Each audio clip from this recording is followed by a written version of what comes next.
사람들의 눈높이에 나를 맞추려는 데서 모든 불행이 시작된다. 나는 어쩔 수 없이 나다.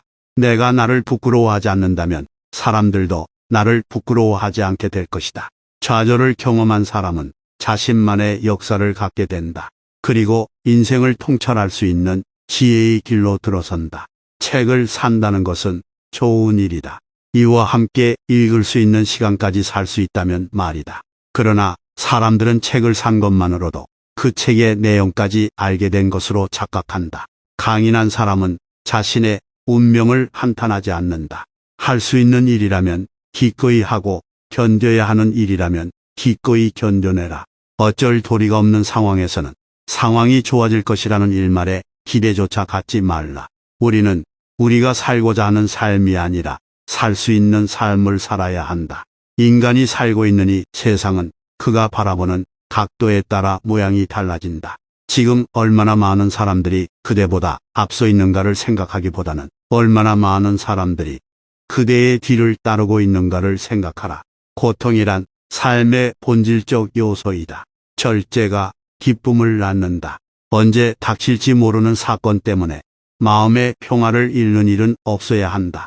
이를테면 우리는 불행한 일이 절대로 일어나지 않을 것이라 생각하거나 적어도 지금 당장은 일어나지 않을 것이라고 생각할 필요가 있다. 활동한다는 것, 즉 무엇인가를 추진하거나 적어도 무언가를 배운다는 것은 행복의 필수 요건이다. 이미 바꿀 수 없는 불행한 과거는 되도록 빨리 잊자. 오히려 우리는 그것을 디딤돌로 삼아 더 멀리 뛰자. 객관적인 환경이 아니라 자기 마음의 움직임에 따라 행복과 불행은 서로 위치를 바꾼다. 고통이 없고 동시에 권태가 없는 삶이야말로 가장 행복한 삶이다. 그것이 바로 행복의 절정이다. 인간을 행복과 불행을 가르는 것은 객관적인 그 무엇이 아니다. 단지 그것을 우리가 어떻게 느끼고 받아들이는가에 달려 있을 뿐이다. 그리고 그런 느낌과 인식은 훌륭한 건강을 전제로 할 때만 올바를 수 있다. 건강하면 모든 것이 기쁨의 원천이 된다. 인간은 행복하게 살기 위해 이 세상에 왔다. 이 말은 곧 내일부터 행복하게 살라는 것이 아니라 지금 이 순간부터 행복하게 살기 위해 노력하라는 뜻이다. 복을 형성하는 요소들 가운데 가장 중요한 것은 쾌활한 성격이다. 쾌활한 성격을 가지고 있는 사람은 삶을 즐겁게 받아들이며 스스로 행복하다고 느낀다. 인간은 진정 혼자 있음을 통해 자기 자신을 알게 된다. 한 인간이 고독을 소중하게 생각하지 않으면 자유의 소중함도 모를 것이다. 왜냐하면 인간은 진정 혼자 있을 때만 자유롭기 때문이다. 인간은 고슴도치와 같다. 너무 가까이 하면 가시에 찔리고 너무 멀리 하면 추워진다. 좌절을 경험한 사람은 자신만의 역사를 갖게 된다. 그리고 인생을 통찰할 수 있는 지혜의 길로 들어선다. 불쾌한 일을 무시하고 과소평가하는 것은 행복을 위한 훌륭한 처세법이다. 행복을 위해 타인의 판단을 중시하는 명예욕과 일종의 허영심을 버릴 필요가 있다. 모든 진리는 인정받기 전에 3단계를 거친다. 첫째 조롱받고, 둘째 반대에 부딪히고, 셋째 자명한 진실로 간주된다. 나무가 튼튼해지기 위해서는 바람이 필요하듯 인간이 건강해지기 위해서는 운동이 필요하다. 우리는 이미 가지고 있는 것에 대하여 좀처럼 생각하지 않는다. 언제나 없는 것만을 생각한다. 우리들이 어려운 형편에 있을 때는 과거의 좋은 기억들을 회상한다는 것이 매우 유용한 일이 될 수 있지만 좋은 형편에 있을 때는 나빴던 기억 따위가 매우 냉혹하고 불완전한 것이 된다는 것은 참으로 기묘한 사실이다. 우리들 인간과 비교해 볼 때 짐승은 한 가지 참된 지혜를 가지고 있다는 것이다.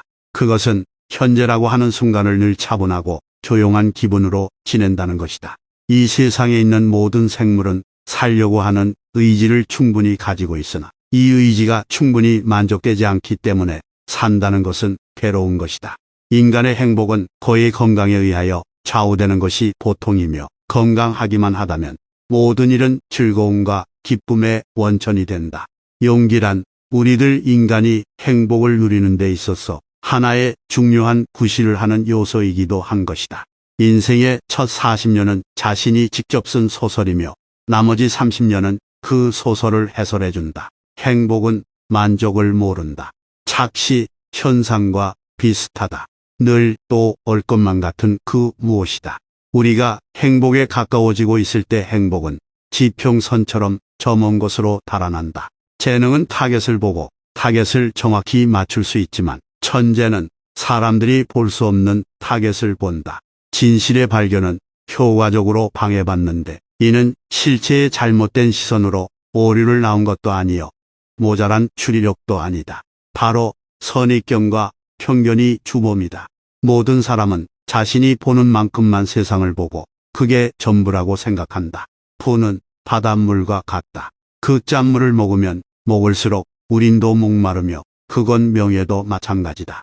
소중한 깨달음도 기록해 두지 않으면 소멸하고 만다.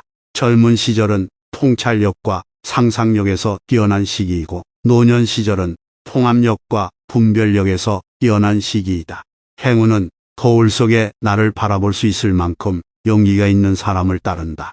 인간의 행복과 불행은 무엇으로 자신의 마음을 가득 채우느냐에 달려있다. 늦게 일어나서 아침을 짧게 하지 말라. 어리석은 일 중에 가장 어리석은 일은 이익을 얻기 위해 건강을 희생하는 것이다.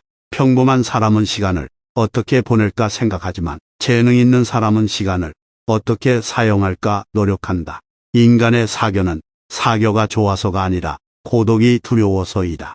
희망은 마치 독수리의 눈빛과도 같다. 항상 닿을 수 없을 정도로 아득히 먼 곳만 바라보고 있기 때문이다. 모든 불행의 시작은 비교하는 것으로부터 시작된다. 우리는 흔히 자기가 가진 것은 생각지도 못하고 자신에게 부족한 것만 생각한다. 그럼으로써 불행의 길을 걷는다.